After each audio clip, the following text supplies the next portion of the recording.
ആകാശവാണി.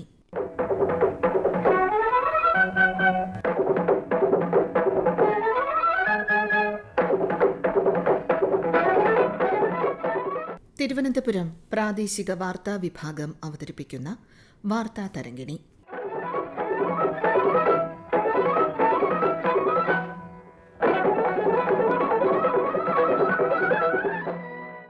അകറ്റി നിർത്താം പുകവലി എന്ന വിപത്തിനെ.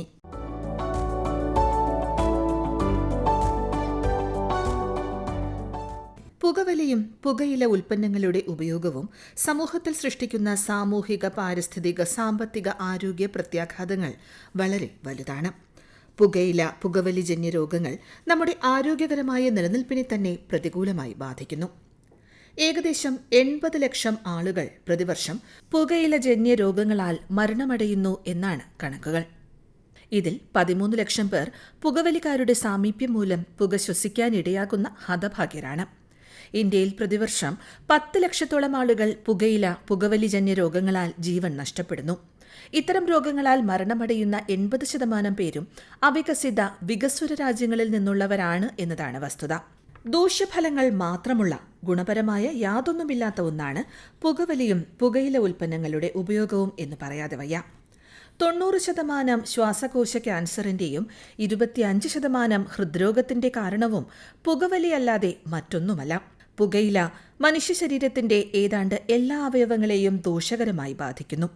പുകയില ഉപയോഗവും പുകവലിയും ഒരാൾക്ക് മറ്റു വ്യാധികൾ വരുന്നതിന്റെ ആക്കം കൂട്ടുകയും ചെയ്യുന്നു.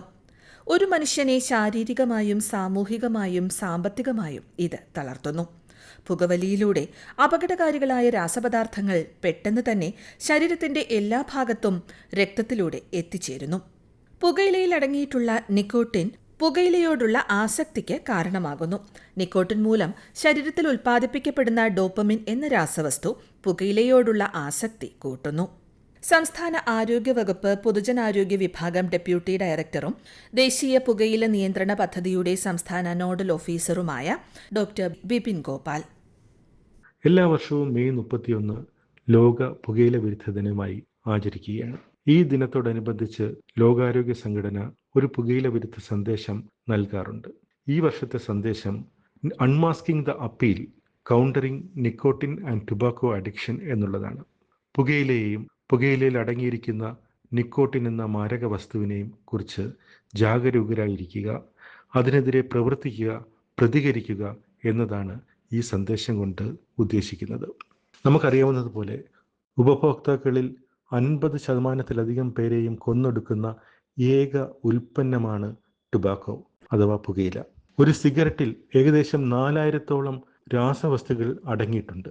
അതിൽ ബാറ്ററി കോമ്പൗണ്ട് ഉണ്ട്, തീപ്പെട്ടിയിൽ അടങ്ങിയിട്ടുള്ള രാസവസ്തുക്കളുണ്ട്, അതിൽ എലിവിഷത്തിന്റെ കമ്പോണൻസ് ഉണ്ട്. അതിൽ ഏറ്റവും പ്രധാനപ്പെട്ട 2 വസ്തുക്കളാണ് ടാറും നിക്കോട്ടിനും. നിക്കോട്ടിൻ എന്ന് പറയുന്നത്, അല്ലെങ്കിൽ ലോകത്തിൽ ഇന്ന് വരെ കണ്ടെത്തിയിട്ടുള്ള ഏറ്റവും മാരകമായിട്ടുള്ള ഒരു ആസക്തി ജനിപ്പിക്കുന്ന ഒരു വസ്തുവാണ്, അല്ലെങ്കിൽ ഒരു അഡിക്റ്റീവ് വസ്തുവാണ്. ടാർ എന്ന് പറയുന്നത് നമ്മുടെ ശരീരത്തിൽ പുകയില സൃഷ്ടിക്കുന്ന മിക്ക രോഗങ്ങൾക്കും കാരണമായി മാറുന്നത് ഈ ടാറാണ്. അതായത് നമ്മുടെ രക്തധമനികളിലും ഹൃദയപേശികളിലും മറ്റു കോശങ്ങളിലുമൊക്കെ തന്നെ അടിഞ്ഞുകൂടുന്ന ഈ ടാർ മരണകാരണമായേക്കാവുന്ന പല രോഗങ്ങളിലേക്കും നയിക്കുന്നു, അതിൻ്റെ കാരണമായി മാറുന്നുണ്ട്. അതേസമയം പുകയിലയെ മനുഷ്യൻ്റെ മസ്തിഷ്കത്തിലേക്ക് ചേർക്കുന്ന, അതുമായിട്ട് ബന്ധിപ്പിക്കുന്ന, ആകർഷിപ്പിക്കുന്ന ഒരു വസ്തുവാണ് നിക്കോട്ടിൻ. പുകയിലയിൽ അടങ്ങിയിരിക്കുന്ന ഈ നിക്കോട്ടിൻ നമ്മുടെ തലച്ചോറിൽ എത്തുമ്പോഴേക്കും അതൊരു ഹാപ്പി ഫീലിംഗ്, അല്ലെങ്കിൽ ഒരു അനുഭൂതി നൽകുന്നുണ്ട്. ഇന്ന് ഒരു സിഗരറ്റിൽ ലഭിക്കുന്ന ഈ അനുഭൂതി നാളെ അത് ലഭിക്കണമെങ്കിൽ 2 സിഗരറ്റ് വലിക്കേണ്ടി വരും. പിന്നീട് അത് 4 ആകും, പിന്നീട് അത് 8 ആകും. പിന്നെ അങ്ങനെ ഓരോ സിഗരറ്റ് വലിക്കും തോറും നമുക്ക് അനുഭൂതി ലഭിക്കണമെങ്കിൽ നിക്കോട്ടിൻ്റെ അളവ് വളരെ കൂടിയ തലത്തിൽ തന്നെ നമുക്ക് വേണ്ടി വരും. നമ്മുടെ ഇപ്പോൾ കാണുന്ന മിക്ക രോഗങ്ങൾക്കും, പ്രത്യേകിച്ച് ഹൃദയ സംബന്ധമായ രോഗങ്ങൾ, ഹൃദയാഘാതം, ഇതിൻ്റെയൊക്കെ പിന്നിലുള്ള ഹേതു എന്ന് പറയുന്നത് പുകയിലയാണ്. അതുപോലെ ശ്വാസകോശ രോഗങ്ങൾ, എംഫസീമ പോലുള്ള രോഗങ്ങൾ, COPD, ആസ്മ, ഇങ്ങനെയുള്ള രോഗങ്ങളുടെയും പിന്നിൽ പുകയിലയുണ്ട്. കേരളത്തിൽ ഇന്ന് കണ്ടുവരുന്ന പുരുഷന്മാരിലുള്ള ക്യാൻസറുകളിൽ ഏറ്റവും പ്രധാനപ്പെട്ട 2 ശ്വാസകോശാർബുദം, വദനാർബുദം എന്നിവയുടെ പ്രധാന കാരണം പുകയില തന്നെയാണ്. ഇവയെ നമ്മൾ പുകയിലജന്യ ക്യാൻസറുകൾ എന്നാണ് വിളിക്കുന്നത്. അത് പ്രധാനപ്പെട്ട അവയവങ്ങളെ മാത്രമല്ല, നമ്മുടെ തൊലിയിലും തലമുടിയിലും നഖത്തിലും നമ്മുടെ പല്ലിലും അങ്ങനെ ശരീരത്തിൻ്റെ എല്ലാ ഭാഗങ്ങളെയും ബാധിക്കുന്ന ഒരു മഹാവിപത്താണ് ഈ പുകയില ഉപയോഗം എന്ന് പറയുന്നത്.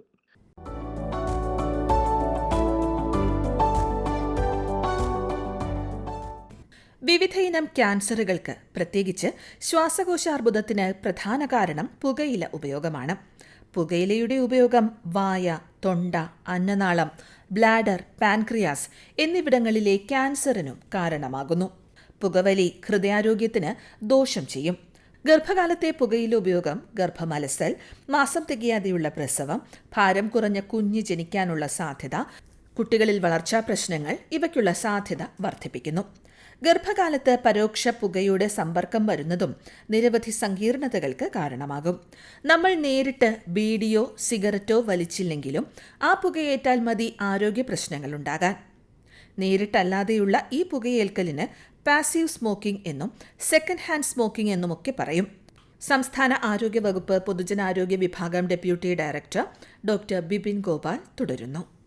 ഒരു പുകവലിക്കാരൻ അയാളുടെ ശരീരത്തിനെ മാത്രമല്ല കേടാക്കുന്നത്, മറിച്ച് അയാളുടെ കുടുംബാംഗങ്ങളെയും അയാളുടെ സുഹൃത്തുക്കളെയും അയാളോടൊപ്പം നിൽക്കുന്ന ആൾക്കാരെ എല്ലാം രോഗത്തിലേക്ക് തള്ളി നീക്കുകയാണ്. അതുപോലെ തേർഡ് ഹാൻഡ് സ്മോക്ക് എന്ന് പറഞ്ഞ മറ്റൊരു ഇതുണ്ട്. ഒരു പുകയിലക്കാരൻ ഉപയോഗിച്ച ഒരു മുറി നമ്മൾ ഉപയോഗിക്കുകയാണെങ്കിൽ അവിടെ പറ്റിയിരിക്കുന്ന ടുബാക്കോയുടെ അംശങ്ങൾ നമ്മുടെ ശരീരത്തിലേക്ക് കടക്കാനുള്ള സാധ്യതയുണ്ട്. അപ്പം അങ്ങനെ നമ്മുടെ പരിസ്ഥിതിയെയും നമ്മുടെ കൂടെയുള്ളവരെയും നമ്മുടെ നാട്ടുകാരെയും എല്ലാം ഒരേ രീതിയിൽ പ്രതികൂലമായി നയിക്കുന്ന ഒരു പ്രോഡക്റ്റാണ് ടുബാക്കോ എന്ന് പറയുന്നത്. ഇതിനെതിരെ സർക്കാർ ഒരു നിയമം കൊണ്ടുവന്നിട്ടുണ്ട്. ആ നിയമത്തിൻ്റെ പേരാണ് കോട്ട്പ, അഥവാ cigarettes and other tobacco products act. അതിലെ പ്രധാനപ്പെട്ട 4 സെക്ഷനുകളാണ് സെക്ഷൻ 4, 5, 6, 7. സെക്ഷൻ 4 പ്രകാരം പൊതുനിരത്തുകളിൽ പുകവലി പാടില്ല എന്നുള്ളതാണ്. സെക്ഷൻ 5 പൊതു ഇടങ്ങളിൽ പുകയിലയുടെ പരസ്യങ്ങൾ പാടില്ല എന്നുള്ളതാണ്. ഏറ്റവും പ്രധാനപ്പെട്ടത് സെക്ഷൻ 6 ആണ്. 18 വയസ്സിൽ താഴെയുള്ള കുട്ടികൾക്ക് പുകയില ഉൽപ്പന്നങ്ങൾ വാങ്ങുന്നതിനോ വിൽക്കുന്നതിനോ നമുക്ക് സാധ്യമല്ല. അതുപോലെ തന്നെ ഒരു വിദ്യാലയത്തിൻ്റെ 100 വാര ചുറ്റളവിൽ പുകയില ഉൽപ്പന്നങ്ങൾ വിൽക്കാനും പാടില്ല. പിന്നെ സെക്ഷൻ 7 എന്ന് പറയുന്നത് പുകയിലയുടെ പാക്കറ്റിൽ 85% സ്ഥലത്തും സചിത്രമായിട്ടുള്ള ഒരു മുന്നറിയിപ്പ് വേണം, ഒരു വാണിംഗ് വേണം. ടുബാക്കോ ഇൻഡസ്ട്രി, ഇതിൻ്റെ ഉൽപ്പാദകർ നമ്മുടെ ജനങ്ങളിലേക്ക് ഇറങ്ങാൻ വേണ്ടി ഓരോ പുതിയ പുതിയ തന്ത്രങ്ങളുമായി മുന്നോട്ട് വരുന്ന ഒരു കാലഘട്ടമാണിത്. അത് ഒരു സിനിമ ഇൻഡസ്ട്രിയിലൂടെയും പരസ്യങ്ങളിലൂടെയും ഒക്കെ തന്നെ ജനമനസ്സുകളിലേക്ക് പുകയില എത്തിക്കാനായിട്ട് അവർ ശ്രമിക്കാറുണ്ട്. നായകൻ പുകവലിക്കുന്നു, അപ്പം അത് കാണുമ്പോഴത്തേക്കും ചെറുപ്പക്കാർക്ക് നായകനെ അനുകരിക്കണമെന്ന് തോന്നുന്നു. സെറഗേറ്റ് ഉൽപ്പന്നങ്ങൾ, അതായത് പുകയില കമ്പനിക്കാർ തന്നെ കുട്ടികൾക്ക് ആകർഷകമായിട്ടുള്ള രീതിയിലുള്ള പുസ്തകങ്ങൾ പുറത്തിറക്കുന്നു, നിത്യോപയോഗ സാധനങ്ങൾ പുറത്തിറങ്ങുന്നു. ഇതൊക്കെ തന്നെ പുകയില ഇൻഡസ്ട്രി ജനങ്ങളിലേക്ക് എത്താൻ വേണ്ടിയിട്ടുള്ള ഒരു ശ്രമമാണ് നടത്തുന്നത്. ആ തന്ത്രങ്ങളെ നാം തിരിച്ചറിയണം, ആ തന്ത്രങ്ങളെ നാം പ്രതിരോധിക്കണം. അതിനു വേണ്ടിയിട്ട് നമുക്ക് കോട്ട്പ നിയമത്തെക്കുറിച്ച് നമുക്കറിയണം. അതുപോലെ തന്നെ സിഗരറ്റ് നമ്മുടെ മനുഷ്യ ശരീരത്തിൽ ഏൽപ്പിക്കുന്ന ഹാനികരമായ സൈഡ് എഫക്ട്സിനെ കുറിച്ചെല്ലാം നമ്മൾ അറിഞ്ഞിരിക്കണം. ഒരിക്കൽ പുകയിലയുടെ ദൂഷ്യവശത്തിലേക്ക് നമ്മൾ കടത്തി കഴിഞ്ഞാൽ പിന്നീട് അതിൽ നിന്ന് തിരിച്ചിറങ്ങുന്ന കാര്യം വളരെ ബുദ്ധിമുട്ടാണ്. അതിന് ജനങ്ങളെ സഹായിക്കാൻ വേണ്ടി സംസ്ഥാന ആരോഗ്യ വകുപ്പ് പ്രധാന ആശുപത്രികളിലൊക്കെ തന്നെ ടുബാക്കോ ഡി അഡിക്ഷൻ കേന്ദ്രങ്ങൾ ആരംഭിച്ചിട്ടുണ്ട്. ഈ ഡി അഡിക്ഷൻ കേന്ദ്രങ്ങളിൽ സൗജന്യമായി കൗൺസിലിങ്ങും അതുപോലെ തന്നെ നിക്കോട്ടിൻ ഗംസ്, നിക്കോട്ടിൻ പാച്ച്, അതുപോലെ ബ്രിപ്രോപ്പിയൻ പോലെയുള്ള മരുന്നുകൾ ഇതൊക്കെ സൗജന്യമായി നൽകുന്നുണ്ട്. അപ്പോൾ ആസക്തിയിൽ നിന്നും പുറത്തേക്ക് വരണമെന്ന് ആഗ്രഹിക്കുന്ന ജനങ്ങൾക്ക് ആരോഗ്യവകുപ്പിൻ്റെ ഈ ഡി അഡിക്ഷൻ കേന്ദ്രങ്ങൾ സന്ദർശിച്ച് അവർക്ക് ട്രീറ്റ്മെൻറ്റ് എടുക്കാവുന്നതാണ്.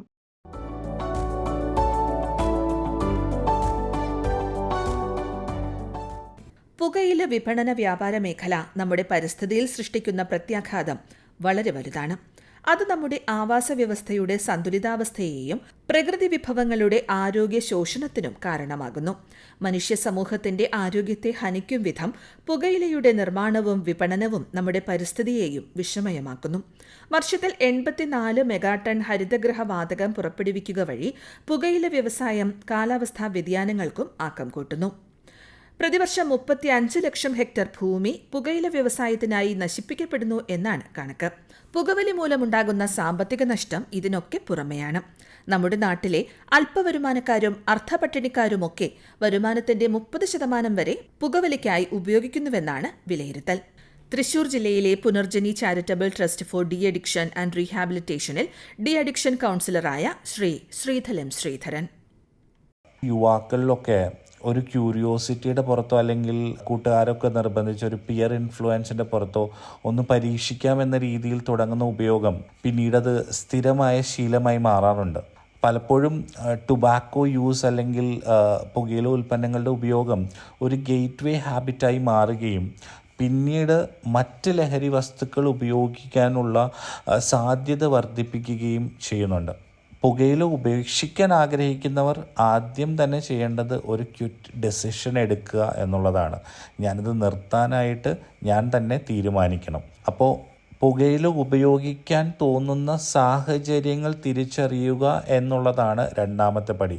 അത്തരം സമയങ്ങളിൽ നമ്മൾ വേറെ കോപ്പിംഗ് മെക്കാനിസംസ് അല്ലെങ്കിൽ സ്ട്രാറ്റജീസ് ഉപയോഗിക്കുക. എക്സാമ്പിൾ, ഇപ്പോൾ നന്നായി ഹൈഡ്രേറ്റ് ചെയ്യുക, ബോഡിയെ വെള്ളം കുടിക്കുക, ഡീപ്പ് ബ്രീതിങ് എക്സസൈസുകൾ ചെയ്യുക, നന്നായി ഫിസിക്കൽ ആക്ടിവിറ്റി കൊടുക്കുക, നടക്കുക, ക്രേവിങ് വരുന്ന സമയത്ത് നടക്കുക, ചൂയിങ് ഗം ഉപയോഗിക്കുക, അല്ലെങ്കിൽ നമ്മുടെ മൈൻഡിനെ ഡിസ്ട്രാക്റ്റ് ചെയ്യുന്ന ആ തോട്ടിൽ നിന്ന്, ആ ഒരു ക്രേവിങ്ങിൻ്റെ ചിന്തയിൽ നിന്ന് നമ്മളെ ഡിസ്ട്രാക്റ്റ് ചെയ്യുന്ന മറ്റ് എന്തെങ്കിലും കാര്യങ്ങൾ ചെയ്യുക ഒക്കെ ഈ ഒരു കാര്യത്തിന് സഹായകരമാണ്. ഇതൊന്നും നടക്കില്ലെന്നില്ല എന്നുണ്ടെങ്കിലാണ് നമ്മൾ ചികിത്സയിലേക്ക് പോകേണ്ടത്. ചികിത്സയിൽ കൗൺസിലിംഗ് വളരെ പ്രധാനമാണ്. കൗൺസിലിംഗ് വഴി ചെയ്യുന്നത് എന്താണെന്ന് വെച്ചാൽ വ്യക്തിയുടെ ട്രിഗേഴ്സ്, എന്തൊക്കെ സിറ്റുവേഷൻസാണ് ട്രിഗേഴ്സ് ഉണ്ടാവുന്നത്, അയാളുടെ ഇമോഷണൽ സ്ട്രെസ്സ്, ബിഹേവിയറൽ പാറ്റേൺസ് എന്നിവ മനസ്സിലാക്കി അയാൾക്ക് കോപ്പിംഗ് സ്കിൽസ് പഠിപ്പിച്ചു കൊടുക്കുന്നു. അതിൽ മോട്ടിവേഷൻ കൗൺസിലിങ്സും ബിഹേവിയറൽ തെറപ്പിയും, അതായത് കോഗ്നിറ്റീവ് ബിഹേവിയറൽ തെറപ്പി എന്നിവ ഉപയോഗിച്ച് വ്യക്തിയെ പഴയ ശീലങ്ങളിൽ നിന്ന് മാറാനായി സഹായിക്കുന്നു. ചിലർക്ക് നിക്കോട്ടിൻ റീപ്ലേസ്മെൻറ്റ് തെറപ്പികളും ആവശ്യമായി വരും. അതായത് നിക്കോട്ടിൻ ഗമ്മ്, നിക്കോട്ടിൻ പാച്ച് പോലുള്ള ചികിത്സകൾ സഹായകരമാകും. ചിലപ്പോൾ വളരെ യൂസ് കൂടുതൽ ആളുകൾക്കാണെങ്കിൽ നിക്കോട്ടിൻ പാച്ചസ്, ശരീരത്തിൽ ഒട്ടിച്ചു വെക്കാൻ പറ്റുന്ന പാച്ചസ്, സ്ലോലി റിലീസ് ചെയ്യുന്ന പോലത്തെ പാച്ചസ്, ക്രേവിംഗ് കുറയ്ക്കാൻ വേണ്ടിയിട്ടുള്ള കാര്യങ്ങളും ഡോക്ടേഴ്സ് പ്രിസ്ക്രൈബ് ചെയ്യാറുണ്ട്. ചില സാഹചര്യങ്ങളിൽ ഡോക്ടർമാർ മരുന്നുകളും നിർദ്ദേശിക്കാറുണ്ട്.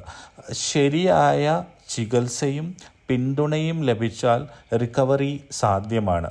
പുകയില നിർത്തുന്ന ആദ്യത്തെ ദിവസങ്ങളിൽ ചില രീതിയിലുള്ള വിഡ്രോവൽ സിംറ്റംസ് ഉണ്ടാകാൻ സാധ്യതയുണ്ട്. റെസ്റ്റ്ലെസ്നെസ് ഉണ്ടാവുക, തലവേദന ഉണ്ടാവുക, ശക്തമായ ക്രേവിംഗ് ഉണ്ടാവുക എന്ന് ഉണ്ടായേക്കാം.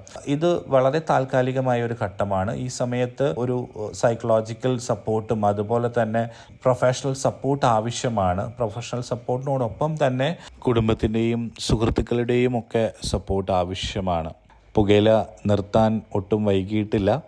ഇന്ന് എടുക്കുന്ന ഒരു ശക്തമായ തീരുമാനം നാളെ നല്ലൊരു ആരോഗ്യകരമായ ജീവിതത്തിലേക്ക് നയിക്കാനുള്ള തീരുമാനമായേക്കാം.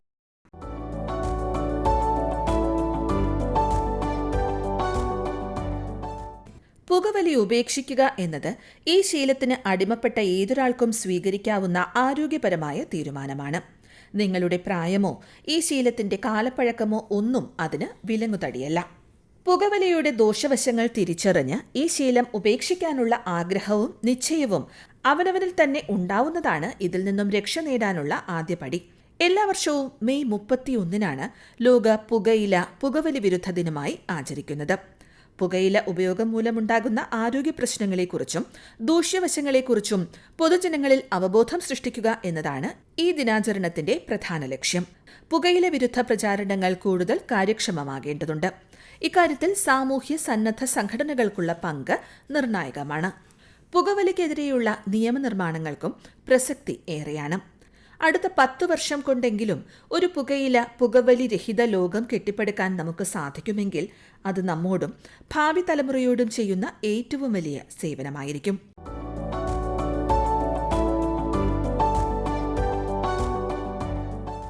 വാർത്താതരംഗിണി സമാപിച്ചു. ഏകോപനം ലെമി ജി നായർ. തയ്യാറാക്കി അവതരിപ്പിച്ചത് ലക്ഷ്മി ശ്രീ വിജയ. വാർത്താതരംഗിണി ഇനി വ്യാഴാഴ്ച രാവിലെ 9 മണിക്ക്.